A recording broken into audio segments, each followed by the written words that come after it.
1 बजे के आसपास पता चला। यस सर, 1 बजे।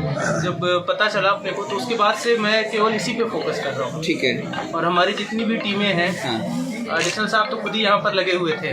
मतलब बेसिकली हमने cyber int, human int, psychological int, तीनों चीज़ का परफेक्ट यूज़ किया। हाँ। क्योंकि हमारे लिए सबसे पहली प्रायोरिटी थी कि बच्चे को सेफ रखना। उसके बाद ही कोई चीज़ आती है। मतलब ठीक, अगर क्रिमिनल छूट भी जाए तो उसको हम बाद में भी पकड़ सकते हैं। कोई अगर ऐसी चीज़ हो जाए जिसमें कि ऐसा लगे कि कोई पैसे का भी नुकसान हो जाए तो वो भी एक बार को सेकेंडरी रखा जा सकता है। बट हमारे लिए एक ही प्रायोरिटी थी कि बच्चा किसी भी हाल में सेफ रहे। तो उसी एंगल को लेते हुए अलग अलग जो मैंने जैसे बताया, साइबर इंट, ह्यूमन इंट, हमारी जो टीमें थी, क्योंकि ये भी जरूरी था ये दिखाना कि भाई पुलिस को ज़्यादा कुछ नहीं पता है।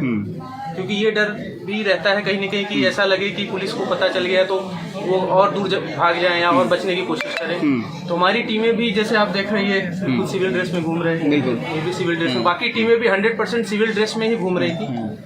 जब हमारे पास जो लोकेशन आ रही थी वो भी पिन पॉइंट नहीं आ रही थी, सी टाइप लोकेशन आ रही थी। इसलिए, और शहर में सी टाइप लोकेशन आने का मतलब कि कुछ भी आइडिया नहीं। बट 8-10 टीमें मोटरसाइकिल पे लगातार घूमते हुए अलग अलग जितने भी हमारे लोग थे जो जानकार थे, जितने भी मुखबिर थे या जितने भी संभ्रांत लोग थे, सबसे ओवरटली सूचना सबको दी गई, सबसे गैदर किया गया।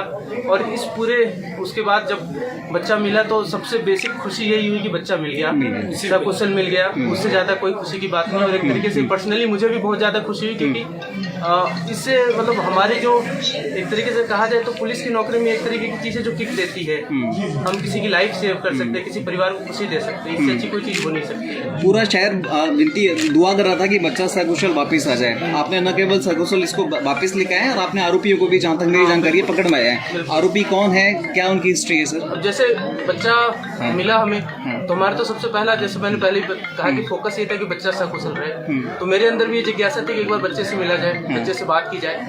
अब इसके बाद मैं जाकर के आरोपियों से इंट्रोगेट करूंगा और बाकी चीजें बताऊंगा। बट प्रथम दृष्टया ऐसा लगता है कि उन्होंने प्लान करके बच्चे को किडनैप किया, मोस्ट प्रॉब्ली रैंसम के लिए। कितने लोग उसको किडनैप? 2 लोग।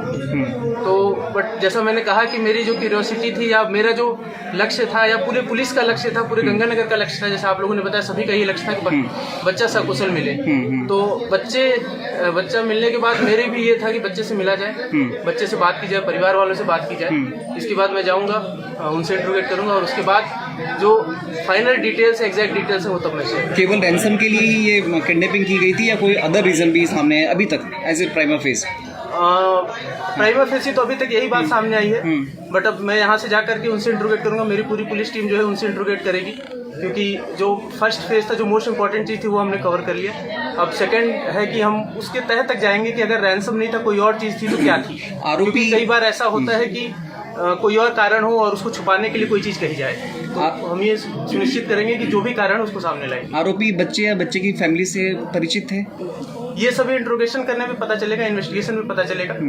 और जैसा मैं कह रहा हूँ कि हो सकता है कि रैंसम एक बस दिखावा हो, एक्चुअल रीजन कुछ और हो। ठीक है। तो जो भी रीजन होगा उस तक हम तह तक अवश्य पहुँचेंगे। Thank you. कहाँ से रिकवर किया सर बच्चा? ये सारी डिटेल आपको बता देंगे। या साधु वाली के पास था, वहाँ पर हमारी टीम में। ठीक है सर, बहुत बहुत बधाइयाँ सर आपको। Thank you, sir, for your team.